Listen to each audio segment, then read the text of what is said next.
बिहार कांग्रेस के प्रदेश अध्यक्ष अखिलेश सिंह ने कहा कि बीजेपी कोई भी ख्वाब देख ले लेकिन 200 सीट भी आगे जाए तो बड़ी बात है। हमने पहले ही इलेक्टोरल बॉन्ड को लेकर कहा था कि बीजेपी ने चंदा उगाही के नाम पर बड़े घोटाले किए हैं। हमारी बात सच साबित हो रही है।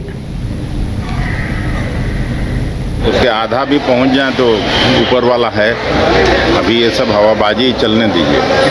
ठीक सर, इलेक्टोरल बॉन्ड पे सुब्रमण्यम स्वामी पीएम मोदी का इस्तीफा मांगे हैं, बोले हैं सर। अरे भाई, कांग्रेस पार्टी का जो स्टैंड था सर्वोच्च न्यायालय ने भी वही कह दिया।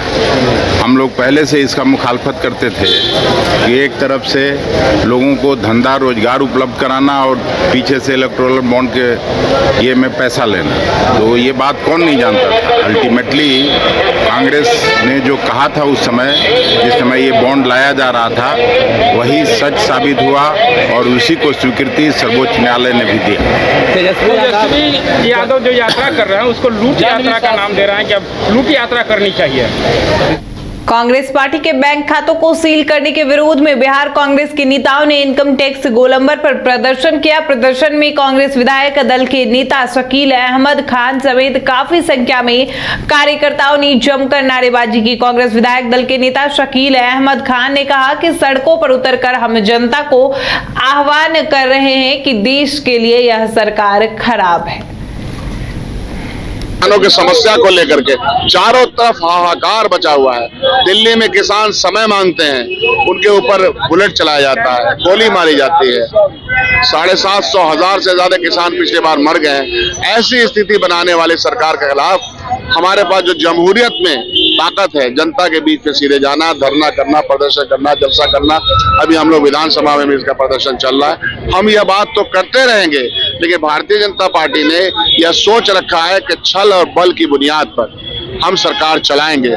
चलाएं। अंग्रेज भी इसी तरह से करते थे। अंग्रेज भी चले गए, ये भी जाएंगे। खातों को सील कर दिया गया कांग्रेस पार्टी के। हाँ, कांग्रेस पार्टी के खातों को सील किया। डर गए हैं ना। आप खाता सील करते हैं और अपना खाता बढ़ाने के लिए इलेक्टोरल बॉन्ड का सहारा लेते हैं। इस पिछले 10 सालों में 650 जिले में भारतीय जनता पार्टी की ऑफिसेज बंद। विधान परिषद में नेता विरोधी दल राबड़ी देवी ने पार्टी नेताओं के साथ प्रदर्शन किया। विधानसभा में विधायकों को धमकाने और सृजन घोटाला को लेकर प्रदर्शन किया गया। राजद एमएलसी सुनील सिंह ने कहा कि मुख्यमंत्री नीतीश कुमार विधान परिषद के अंदर जिस तरह से विधायकों और विधान पार्षदों को धमका रहे हैं, इससे साफ पता चलता है कि दुर्भावना से ग्रसित मुख्यमंत्री विपक्ष को डरा रहे हैं। देखिए, इस तरह का जो आचरण उनका सदन में हुआ, यह बिल्कुल अनुकूल नहीं था। यह सदन का जो मर्यादा है उसके प्रतिकूल था। इसी के विरोध में हम लोगों ने आज नारा लगाया है। इसके अतिरिक्त जो व्यक्ति भ्रष्टाचार की बात करता हो, खुद सृजन घोटाले में वो लिप्त हो और वो भ्रष्टाचार की बात कर रहा है, कोई ऐसा बिहार का जगह नहीं है। कोई एक व्यक्ति बता दे कि आज मृत्यु प्रमाण पत्र के लिए 600 रुपया लिया जाता है कि नहीं, कोई दाखिल खारिज के लिए 2000 से 5000 लिया जाता है कि नहीं। जो व्यक्ति पूरे भ्रष्टाचार के आकंठ में डूबा हो, समाजवादी चोला पहन के, इससे बड़ा भ्रष्टाचारी नेता इस देश में कोई नहीं हो। और दूसरे तो भाई देखिए, इस तरह का जो आचरण उनका सदन में हुआ, यह बिल्कुल अनुकूल नहीं था। यह सदन का जो मर्यादा है उसके प्रतिकूल था। इसी के विरोध में हम लोगों ने आज नारा लगाया है। इसके अतिरिक्त लोकसभा चुनाव 2024 को लेकर मधुबनी में स्विफ्ट कोषांग के द्वारा जागरूक कार्यक्रम का आयोजन किया गया, जिसका शुभारंभ मधुबनी जिला पदाधिकारी अरविंद कुमार वर्मा ने गुब्बारा उड़ाकर किया। वहीं जिला पदाधिकारी अरविंद कुमार वर्मा ने जानकारी देते हुए बताया कि मधुबनी जिला के मधुबनी और झंझारपुर लोकसभा क्षेत्र में पिछले लोकसभा चुनाव तक 60% से भी कम मतदान हुआ है, जिसको बढ़ाने को लेकर विशेष प्रयास किया जा रहा है। वही शांतिपूर्ण और निष्पक्ष मतदान को लेकर जिला प्रशासन पूरी तरह से तैयार है। एक्टिविटी चल रहा है, कार्यक्रम चल रहा है और इसका उद्देश्य यही है कि जो मतदान के दिन जो मतदान का प्रतिशत होता है, उसमें अधिक से अधिक लोगों को प्रेरित करके मतदान के प्रतिशत को बढ़ाना है। अपने मधुबनी जिले का जो मतदान का प्रतिशत लगभग 57% रहा है, जो कि काफ़ी गैप 40% से ज़्यादा ऐसे मतदाता मतदाता हैं, पिछले चुनाव का जो अनुभव रहा है, पिछले लोकसभा चुनाव में, विधानसभा चुनाव में भी 40% से ज़्यादा मतदाताओं ने अपने मताधिकार का प्रयोग नहीं किया है। तो इसी अवसर पे और जो एनालिसिस हम लोगों ने की है, जो टारगेटेड ग्रुप हैं जिसमें कम लोग मतदान का प्रतिशत रहता है, स्पेशली जो नए मतदाता होते हैं, उन सभी लोगों को विशेष रूप से जागरूक करने के लिए और अन्य एक्टिविटी ये चल रहा है, कार्यक्रम चल रहा है। और इसका उद्देश्य यही है कि जो मतदान के दिन जो मतदान का प्रतिशत होता है, उसमें अधिक से अधिक लोगों को प्रेरित करके मतदान के प्रतिशत को बढ़ाना है।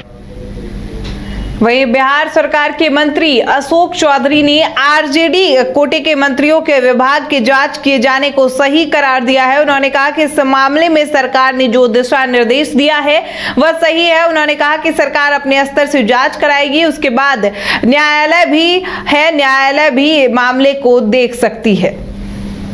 पूरे निकला का है, हम लोग काहे क्यों काहे के लिए धमकाएंगे? किस बात के लिए हम लोग धमकाएंगे? काहे के लिए धमकाएंगे? बहुमत हमारा हो ही गया, हम काहे के लिए धमकाएंगे? हम लोग क्या काम है धमकाने का? क्या मतलब है? कोई लॉजिक है इस बात का? कोई लॉजिक है इस बात का? आज रात हो गया, अभी हम बोले कि अभी रात हो गया, अभी रात हो गया, कोई लॉजिक है? पूरा सूर्य निकला हुआ है। अरे बहुमत जब हमारा हो गया ना, हम काहे के लिए धमकाने? क्या मतलब है हमारा धमकाने? कह रहे कि भ्रष्टाचार का आरोप लोग बेबुनियाद आप लोग लगा रहे हैं, जांच। अरे भाई जांच है, भ्रष्टाचार का आरोप क्या है? नहीं है तो जांच में कोई चीज में दांत में जब तथ्य आता है तभी ना कोई उस पर आगे कार्रवाई होती है, नहीं तो उसका न्यायालय है। किसी के हम बेबुनियाद आरोप लगाएंगे, बेबुनियाद केस करेंगे तो न्यायालय भी तो है, न्यायालय भी तो देखेगा कि हाँ भाई हमारे आरोप सत्य है कि नहीं है सत्य। ऐसा थोड़ी है, सरकार ऐसे थोड़ी चलती है। राजद के विधायक हैं सुधाकर सिंह जी, वो सब हम लोग नहीं सीरियस नहीं, हम लोग सब उनको सीरियस नहीं लेते हैं। हर एक चीज पर सब हर एक लोगों के ऊपर कमेंट करना आवश्यक नहीं है। वहीं बिहार विधानसभा में बजट सत्र चल रहा है और इस बजट सत्र के दौरान राजद के विधायक और पार्टी प्रवक्ता भाई वीरेंद्र ने एनडीए सरकार पर प्रहार किया है और कहा कि एनडीए सरकार जिस प्रकार से विश्वास मत के दौरान राजद के 3 विधायकों को खरीद फरोख्त के तहत अपने पाली में किया है, उसकी जांच होनी चाहिए। हो रहा है, जांच करे, क्या दिक्कत है? अब तो सामने आप लोग को दिखाई दिया कि 3 हमारे विधायक को कैसे खरीद फरोख्त करके अपने पाले में लाया गया। ये तो जनता देखी है, आप ऐसे ही कराइएगा तो कराइए, क्या दिक्कत है? पर कहीं ना कहीं आप लोग विपक्ष को भी तो इसको लेकर खतरा हो सकता है। नहीं, हम लोग पर कोई खतरा नहीं है। हमारे विधायकों को उसने तोड़ा है, ये जनता देखी है, आप लोग भी देखे हैं कि 3 विधायकों को कैसे सरेआम अपने तरफ बैठाने का काम किया है। राजद कोटे के मंत्रियों के विभाग के भी जांच करा ले। सभी जो उस महागठबंधन की सरकार में थे सबकी जांच होनी चाहिए, और नहीं तो लगेगा कि राजद के लोगों को परेशान करने की साजिश रची जा रही है और ये मैसेज खिलाफ में जाएगा और मुख्यमंत्री